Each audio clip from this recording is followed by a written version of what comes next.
से आ रहा है प्रकाश? मैं भगवान हूँ। मेरी निद्रा भंग करने का दुस्साहस कौन कर रहा है?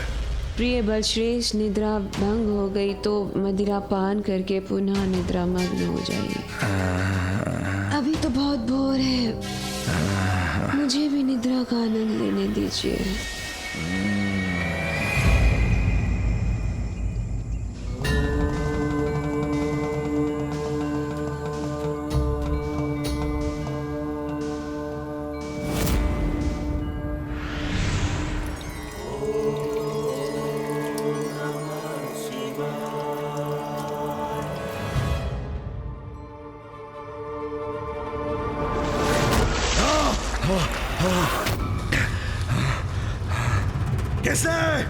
किसने किया दुस्साहस?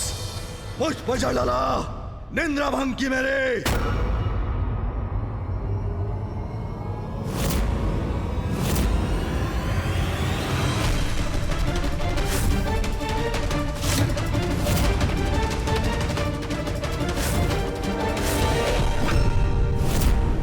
मैं तो बल से पराजित करना चाहता था इसे, किंतु गणेश की युक्ति से यह अपने विनाश को ललकारने के लिए अवश्य विवश हो जाएगा। क्रोधित क्यों हो रहे हैं जलंधर जी? मेरे शब्दों से आपकी अज्ञानता का अंधकार नहीं मिटा तो जल से आपकी निद्रा भंग कर आपको जागृत करने का प्रयास कर रहा हूँ मैं।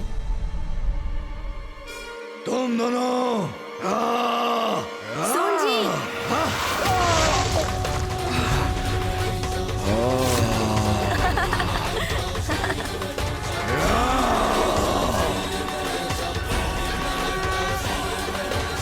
ये क्या कर रहे हो तुम दोनों? जलाभिषेक। देखा, आपका जलाभिषेक कर रहे हैं हम। आप ही ने तो कहा था कि पूर्ण विधि विधान के साथ आपकी पूजा होनी चाहिए, महादेव के समान। ये तो आरंभ है जलंधर जी। बस बस, बहुत हुआ तुम्हारा ये दुस्साहस। हम पर जल उड़ेल कर तुमने हमारे विश्राम में विघ्न डाला है। अरे नहीं नहीं, आपका अभिषेक थोड़ी ना किया है हमने, मात्र जलंधर जी पर जल उड़ेला है अनुज विघ्नहर्ता गणेश ने, जो समय आने पर विघ्न करता भी बनता है। और आप क्रोधित क्यों होती हैं? ये तो आपका सौभाग्य है देवी वृंदा जी कि भगवान जलंधर के अभिषेक का कुछ जल उन्हें स्पर्श कर छिड़क कर आप पर गिर गया। आप तो धन्य हो गईं। आपकी लीला। मैं सहूंगा अपने साथ तुम्हारी एक क्रीड़ा।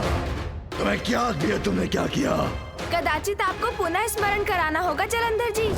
आपकी ही तो आज्ञा का पालन कर रहे हैं हम। शिवलिंग के जलाभिषेक के समान ही तो हमने आपका भी जलाभिषेक कर दिया। ये पूजा है अथवा भगवान को कष्ट देने की परंपरा?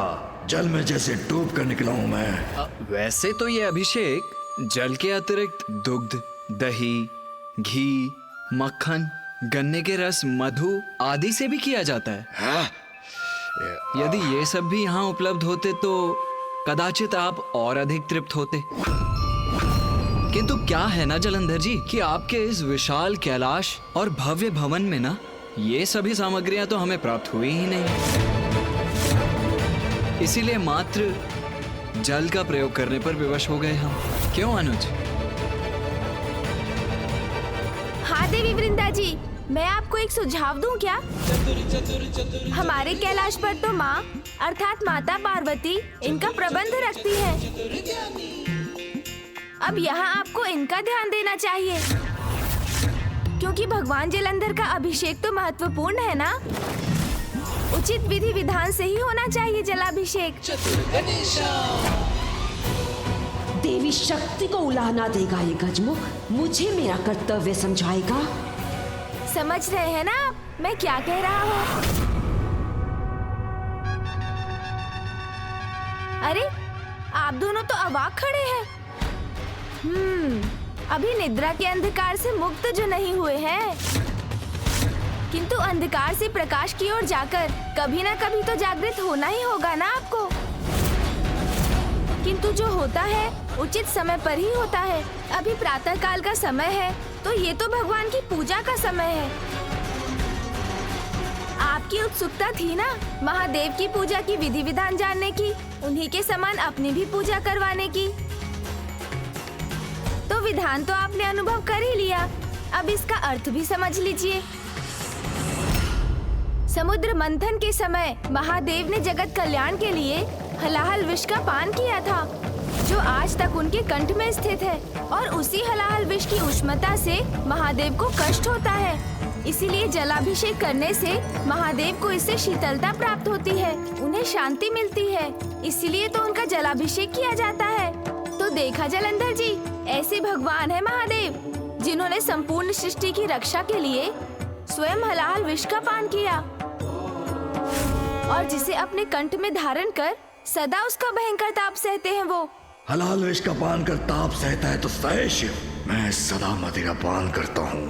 भोग विलास प्रिय है मुझे, और हो भी क्यों नहीं, भगवान जो हूँ मैं। अब आप ही बताइए नवीन भगवान जलंधर जी, क्या आप ऐसा त्याग कर सकते हैं? इन शिवपुत्रों का दुस्साहस तो बढ़ता ही जा रहा है। एक मुझे सीख दे रहा है और दूसरा प्रश्न कर रहा है मुझसे। बलश्रेष्ठ ये क्या कह रहे हैं? आप इन्हें रोकते क्यों नहीं?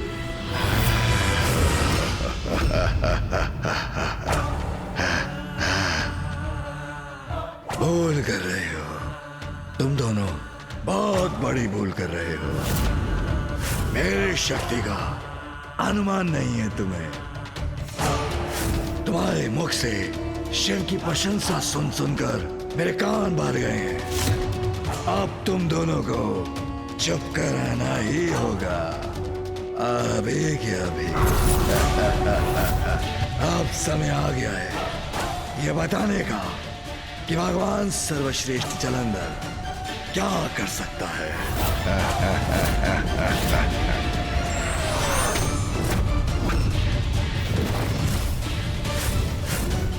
अब प्रिय बलश्रेष्ठ अपने बल का प्रदर्शन करेंगे तो श्वास कंठ में अटक जाएगी इन दोनों की।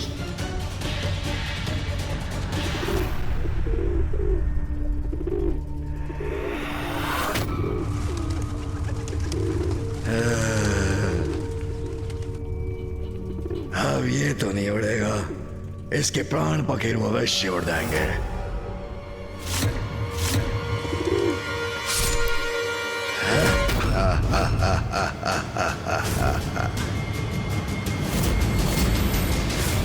असहायों पर वार करने वाले भगवान कदापि नहीं बन सकते।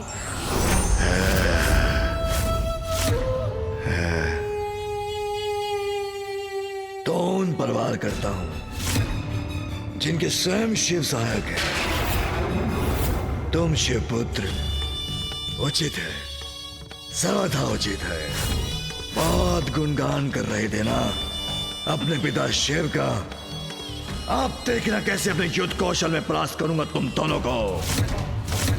तब सिद्ध होगी भगवान सर्वश्रेष्ठ जलंधर की महानता।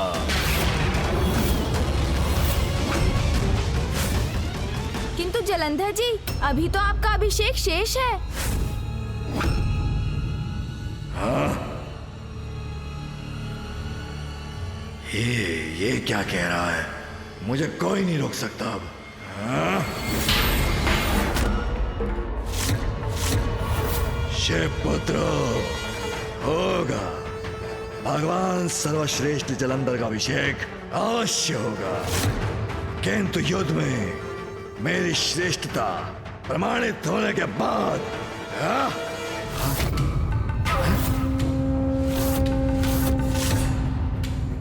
बलश्रेष्ठ कहाँ गए ये दोनों? जाएंगे कहाँ? मेरे भय से यहीं कहीं छिपे होंगे। सर्वप्रथम उन्हें ढूंढकर पराजित करूंगा मैं।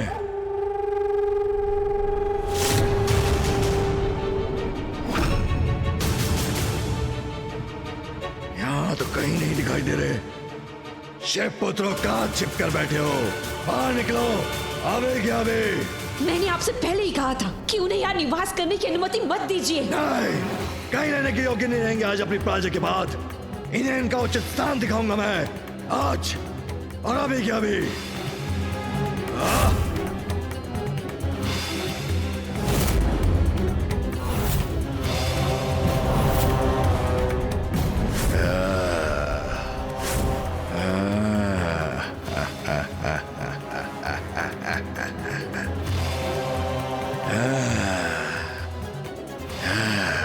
मुझसे धोखा छिपे। भगवान सर्वश्रेष्ठ जलंधर हूं मैं।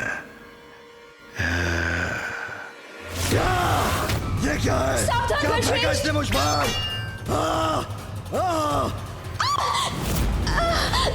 बलश्रेष्ठ, मेरी दृष्टि, कुछ दिखाई नहीं दे रहा मुझे। मेरे नेत्र भी चल रहे हैं। कैसा विष है ये? क्या फेंका मुझ पर?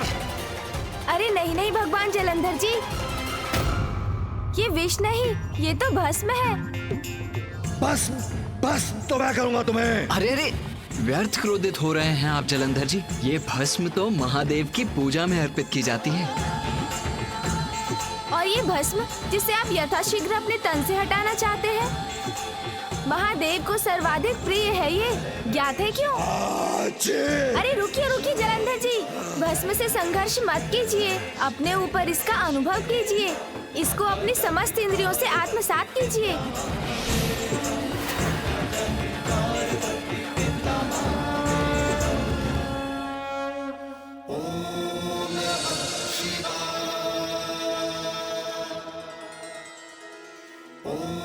तन पर है मेरे, किंतु कष्ट नहीं दे रही मुझे। सुनिए, इसके विषय में मैं बताता हूँ।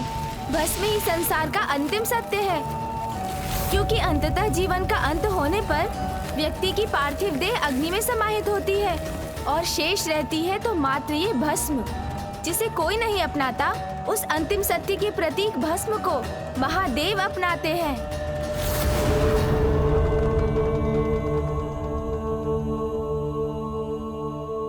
अब कहिए जलंधर जी, क्या आप अपने इस विशालकाय भवन के राजसी ठाट बाट को त्याग कर इस भस्म को अपना सकते हैं?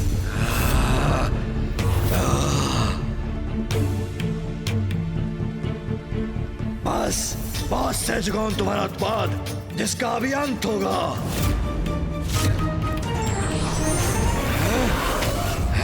ये क्या है?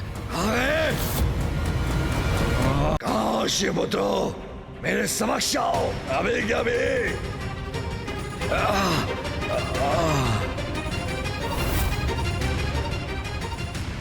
स्तंभ के पीछे छिपे हुए थे ना वो।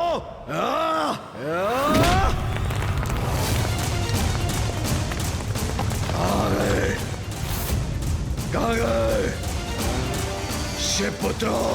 मेरा क्रोध, भगवान सर्वश्रेष्ठ जलंधर का क्रोध लील जाएगा तुम्हें। मुझसे बचकर नहीं जा सकते तुम।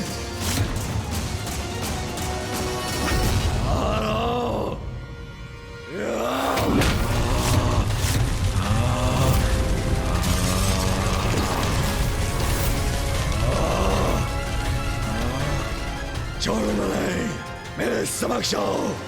कहाँ छिपे हो मेरे शिवपुत्रो? पृथ्वी में समा गए अथवा वायु उड़ा ले गई तुम्हें? बलश्रेष्ठ, वो देखिए। भाग दिखाओ। आपको अपमानित करके भाग रहे हैं ये दोनों। चाहिए बलश्रेष्ठ, इन्हें इसी कैलाश में परास्त करके इनकी धृष्टता के लिए दंडित कीजिए इन्हें। ठहर जाओ शिवपुत्रो।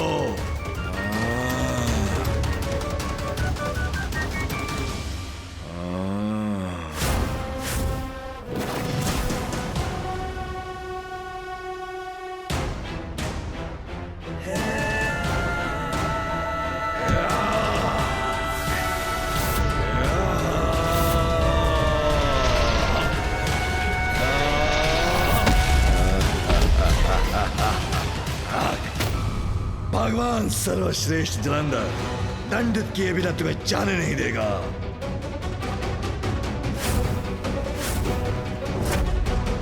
भैया,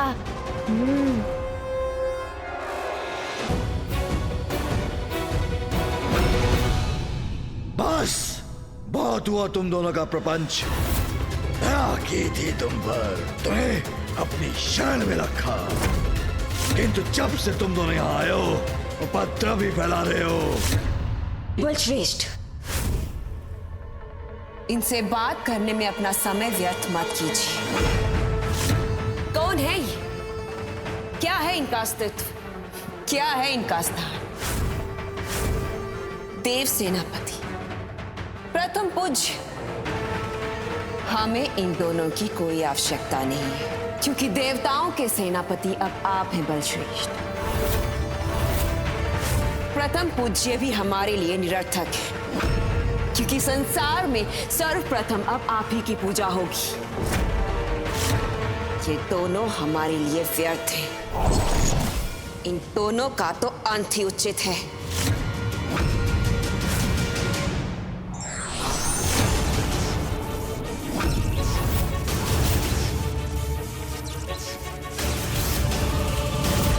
आप देखना किस अवस्था में पहुंच जाता हूं तुम्हें। अभी क्या अभी।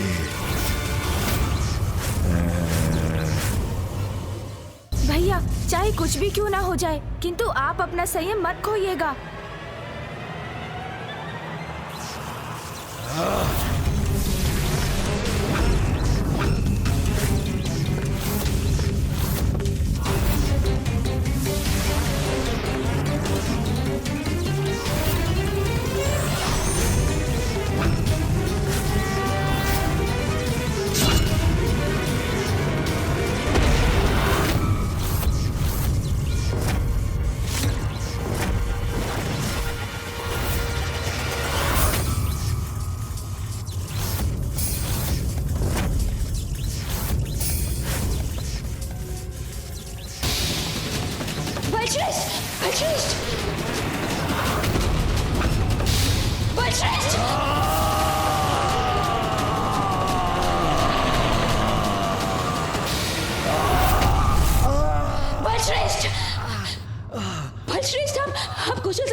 भगवान जलंधर, मेरे अनुज और अपनी पत्नी पर अपनी ऊर्जा शक्ति फेंकने के स्थान पर आप यहाँ आकर मुझसे ही युद्ध क्यों नहीं कर लेते?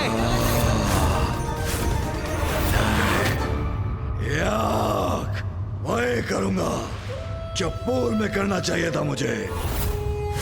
आनंद आएगा अपने हाथों से मसल कर तुम दोनों को। अपार आनंद आएगा।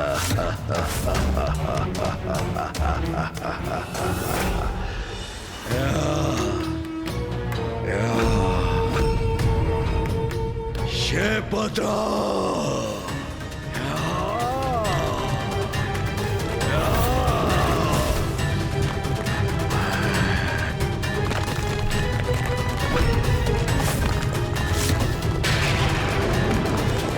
शेपत्रा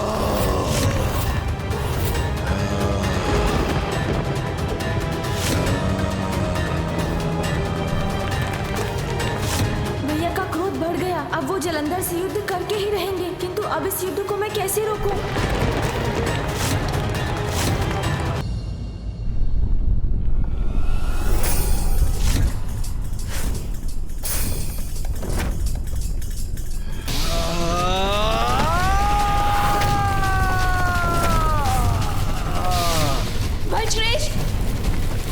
बलश्रेष्ठ के साथ ये क्या हो रहा है? क्या हुआ जलंधर जी?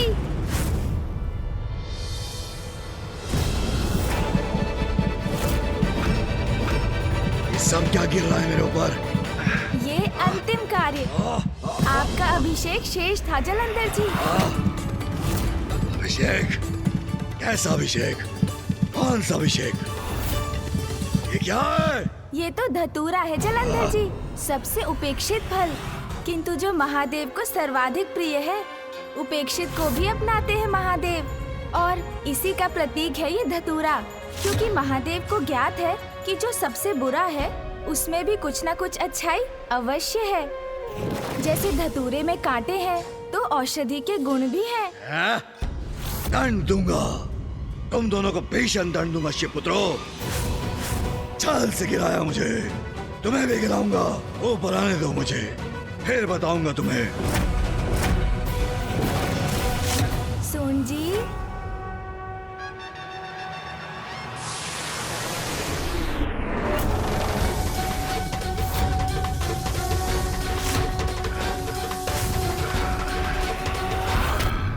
बलश्रेष्ठ,